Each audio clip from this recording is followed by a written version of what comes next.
Hello బాగున్నావా? నేను అవుతున్నావు బాగున్నావా? మీరు ముఖ్యమంత్రి సహాయ నిధి సిఫార్సు అడిగారమ్మా. 35,000 రూపాయల చెక్ మీకు వచ్చింది. చూసుకుంటున్నాడు బాబు కూడా. చూసుకో. నీ చెక్ నీ ఫోన్ నాకు ఇస్తావా? ఏమైంది బాబుకి? బాబు బాగా డిహైడ్రేట్ అయిపోయి వాంతులు విరోచనాలు అయిపోయి వారం రోజులు అయ్యో. మరి జయ హాస్పిటల్కి తీసుకెళ్తే మా వల్ల కాదంటే విజయ హాస్పిటల్కి తీసుకెళ్ళాం.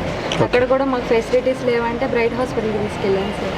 అక్కడ ఆయన చూసి వారం రోజులు పెట్టారు సార్. ధైర్యంగా ఉండండి. మన ప్రభుత్వం మంచి ప్రభుత్వం, అన్ని విధాలుగా అండగా ఉంటుంది. సైడ్ ఇదంతా తగిలింది, ఇదంతా పగిలిపోయి చాలా బాధపడి ఆపరేషన్ చేశారా? ఆపరేషన్ చేసింది. చేస్తేనే ఇట్లా సెట్ అయింది. పైకి వెళ్ళి కిందకు వచ్చి మళ్ళీ చూడండి, మృత్యు అంచుల వరకు వెళ్ళి మరి మృత్యుంజయుడిగా బయటకు వచ్చాడు మన బండి వెంకటరత్నం గారు.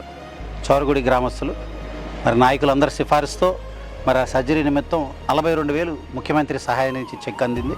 గ్రామానికి వచ్చి ఆయన పలకరించి ఈరోజు అందరి సమక్షంలో ఆ చెక్ వెంకటరత్నం అన్న గారికి అందజేస్తున్నాం. ప్రభుత్వం అన్ని విధాలుగా ఎప్పుడు అండగా ఉంటుంది. ఓకేనా?